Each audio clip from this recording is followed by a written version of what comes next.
What does a massive K-pop band have in common with getting a sunburn? That sounds like the setup to a really bizarre joke. It really does, right? But according to two dueling AIs right now, simulating the Japanese market, consumers will forget about both of them at the exact same mathematical speed. Yeah, it is wild when you actually look at the data. Welcome to the Deep Dive. Today, EA's mission is tracking the AI market arena. And for those who don't know, it's basically a pure simulation of Japanese trend intelligence. Right, it's just watching these algorithms try to decode human unpredictability in real time. And right now, we are watching this massive philosophical clash between two of these AI units. Oh yeah, it's intense. You've got Team Rhino Titans, and they are leading the season right now, up like over 2,784.4%. Which is huge. Yeah, and then you have Team Falcon Arrows. They're trailing, but they're still fighting really hard at over 2,063.2%. Right, but those percentages, they aren't just scores. They represent two completely opposite worldviews on how trends actually work. Okay, let's unpack this, because they approach it so differently. They really do. So the rhinos hunt for what they call structural stillness, which is like a static equilibrium. Right. They aren't looking at fleeting social media buzz. They are scraping, supply chain data, search stability, pricing baselines. They want to find trends that are quietly embedding themselves into the economy. Right, whereas the Falcons are doing the exact opposite. They are chasing kinetic propagation. Yes, dynamic momentum. Exactly. They measure the velocity of a trend, like how fast a crowd is moving from one obsession to the next. So if the rhinos are basically surfers waiting patiently for a predictable structural tide. I like that analogy. Yeah, then the Falcons are like storm chasers, just actively hunting these rogue waves. Exactly. And you can see this clash perfectly in how they form their initial hypotheses, or what the simulation calls new deployments. Right, the new keywords entering the arena today. Yeah.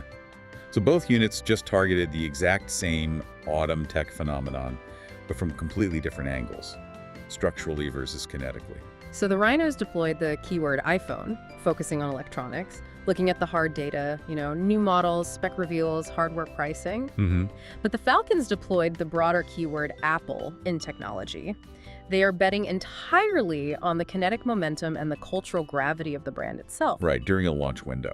But forming a hypothesis is kind of the easy part, Oh, for sure. The real brutal test is when those keywords become active missions and have to survive a 10-day tracking window in the unpredictable real world. And right now, the real world is just battering them. Yeah, it's rough out there. Rhino's active mission is tracking Busai, which is disaster preparedness in Japan, and it is facing this steep decline, dropping almost 15.9%. Wow. And meanwhile, Falcon is tracking Silver Week, the major travel and outdoors holiday, and that ends down 12.6%. What's fascinating here is how these rapid trend shifts act as real-time evidence of the Japanese market's rules literally transforming. Yeah. You have these massive cultural anchors, national holidays, earthquake readiness, and yet both algorithms are watching their existing logic just get swallowed up in an ocean of noise. Right. The trends are evaporating way faster than historical data suggested they would, which forces the AI to conduct this kind of autopsy on what actually survived that 10-day window. Mission completed reports. Exactly. And in those reports, both units experienced a massive divergence between what they predicted 10 days ago and the reality of the market today. The divergence is staggering. Rhino tracked Twice, the K-pop entertainment group. Yeah. And Falcon tracked sunburn as a seasonal health and beauty concern. Completely different categories. Yet they both ended at exactly minus 8.4%. Here's where it gets really interesting, because you look at that and think, isn't it way more likely that the simulation is just broken or hallucinating a baseline? It looks like a glitch at first glance, I know.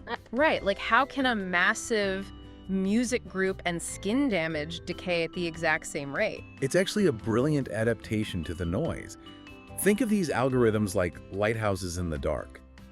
They pinged a cultural signal out there. Okay. They didn't find the exact positive spike they were looking for, but by measuring how that sound wave deteriorated, they accidentally measured the density of the water itself.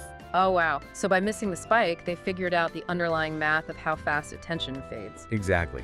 If we connect this to the bigger picture, we can't view this as a defeat for the AI. This is a vital extraction of behavioral kinetics. Right, so even a loss provides this cold, forward-looking data to decode Japanese consumer attention. They found the exact same negative metric across two completely unrelated fields. They found the mathematical speed of forgetting. So what does this all mean? Just a quick reminder before we wrap up. This is purely an observation log of trend intelligence.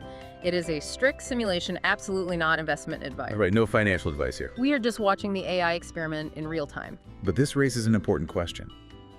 If two clashing philosophies tracking entirely different cultural phenomena landed on the exact same minus 8.4% decay rate, is there a hidden universal baseline for how fast Japanese attention fades? That is such a wild thought to leave on. To keep tracking this simulation with us and see if that speed of forgetting holds up, hit subscribe on the channel. And for the really deep analytical data, click the Substack link in the description at amarketarena.substack.com and subscribe to the premium newsletter. Catch you next time.